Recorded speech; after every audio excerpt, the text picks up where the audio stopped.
Boussis et Mohamed Yaout, deux autres résidus de la bande Agaïd tombent. Exclusif. Le général-major Chérif Zerad, un autre poids lourd, en prison pour enrichissement illicite. Confidentiel. Sonatrach, un haut responsable limogé par la Direction générale pour des fuites dans la presse.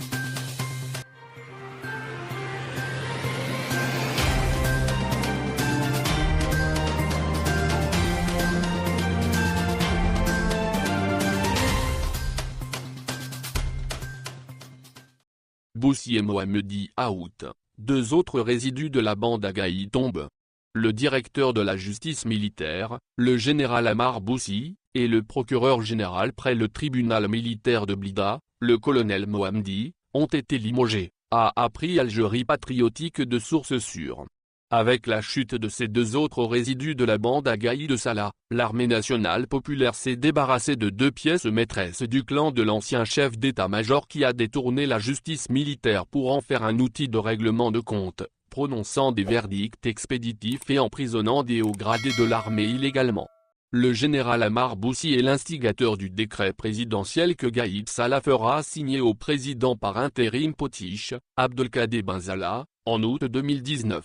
Portant statut particulier des magistrats militaires, lequel assure à ces derniers une impunité totale sous couvert de protection de l'État. Le décret en question stipule que le magistrat militaire bénéficie de la protection de l'État contre toute forme de pression ou d'intervention de nature à influer sur son impartialité et ou à attenter à son indépendance. Or, cette couverture visait surtout à prémunir les exécutants des ordres extrajudiciaires émanant de Gaïd Salah et de l'ancien directeur de la sécurité intérieure, le général Wassini Bouazak, actuellement en prison, de toute poursuite judiciaire car conscient qu'il piétinait éhontément les lois de la République. Le texte concocté par le très rusé Ammar Boussis accorde un blanc-seing au magistrat militaire qui ne peut être inquiété, le décret l'immunisant contre les attaques de quelque nature que ce soit dont il peut faire l'objet dans l'exercice, à l'occasion ou en raison de l'exercice de ses fonctions, même après sa mise à la retraite.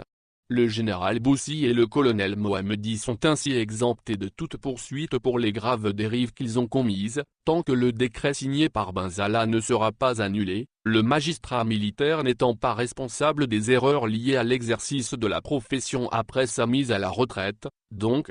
Le grand nettoyage commencé il y a quelques semaines par le président Tebboune et le chef d'état-major par intérim, le général Saïd Changria, se poursuit, après l'arrestation du très nocif Wassini Bouazak et les enquêtes diligentées par la Direction centrale de la sécurité de l'armée des CSA, depuis le retour du général Sidali Ould Zmirli à sa tête, à l'encontre d'un certain nombre de directeurs centraux au ministère de la Défense nationale, dont notamment le général Abdelkader Lakchekem. D'autres généraux devraient être inquiétés à leur tour, à l'instar du directeur central de l'action sociale, le général Zerouk Damani, entre autres.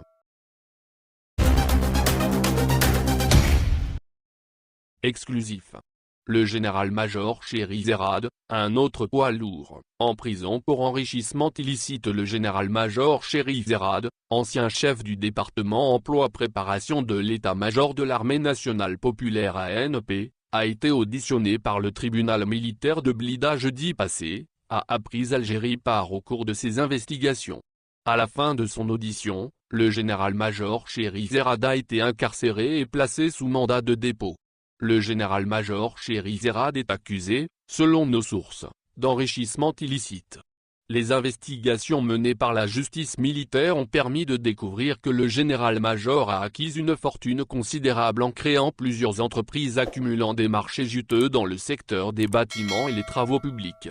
Les enquêtes préliminaires de la justice militaire ont même identifié des actifs à l'étranger appartenant au général-major Chérif Zerad. Il est à rappeler que le général-major Chérif Zerad était le chef du département emploi-préparation de l'état-major de l'armée nationale populaire au sein du ministère de la Défense nationale. Il était longtemps considéré comme l'un des officiers supérieurs les plus proches du défunt Ahmed Gaïd Salah, l'ex-chef d'état-major de la l'ANP. À la suite de l'affaire du député milliardaire Baha Eddin Tliba, il avait été écarté par Gaïd Salah et se retrouve parmi les parias du haut commandement militaire de l'ANP. Il a été limogé ensuite le 13 octobre 2019 de ses fonctions. Et depuis, Il avait été convoqué à maintes reprises pour être auditionné par des magistrats instructeurs au tribunal militaire de Blida. Après plusieurs mois de flottement, la justice militaire tranche sur le sort du général-major Chérif Zerad et décide de le placer en détention. Confidentiel. Sonatrach, un haut responsable limogé par la direction générale pour des fuites dans la presse. Le PD de Sonatrach, Toufi Kakar, a limogé le mercredi 6 mai dernier Abdelghani Zeghib, président du holding Service Parapétrolier, l'une des filiales les plus stratégiques de Sonatrach. Selon nos investigations, Toufi Kakar a pris cette décision controversée à la suite de fuites dans la presse. Il a accusé ainsi Abdelghani Zeghib d'être à l'origine de ces fuites gênantes pour le patron actuel de Sonatrach. Que s'est-il réel passé ? Dans un rapport interne adressé à la direction générale de Sonatrach, Abdelghani Zeghib avait alerté sur les risques et conséquences néfastes de la réduction drastique et brutale des forages des puits de pétrole et des activités connexes. Toufi Kakar a pris la décision de réduire le programme des opérations de forage et tous les services qui accompagnent l'exploration ou exploitation des gisements de nos hydrocarbures. Un média électronique proche de l'ex-président directeur général de Sonatrach de 2015 à 2017, Amin Mazouzi, et son ancien conseiller Djamal Ould Ali, avait justement publié les détails de ce rapport dans lequel Abdelghani Zeghib tire la sonnette d'alarme sur les conséquences économiques et sociales de cette décision prise par Toufi Kakar. Cette décision implique la démobilisation immédiate de 50 appareils de forage. Et cette démobilisation va passer graduellement de 68 appareils actifs au mois de mars à 18 appareils vers la fin de l'année.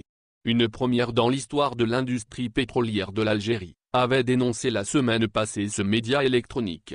Ces fuites ont gravement énervé Toufi Kakar qui a accusé Abdelghani Zeghib de traîtrise.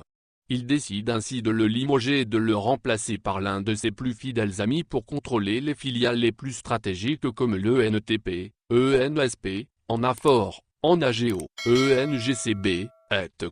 Actuel Info poursuit ses investigations et reviendra sur ce dossier avec de nouvelles révélations.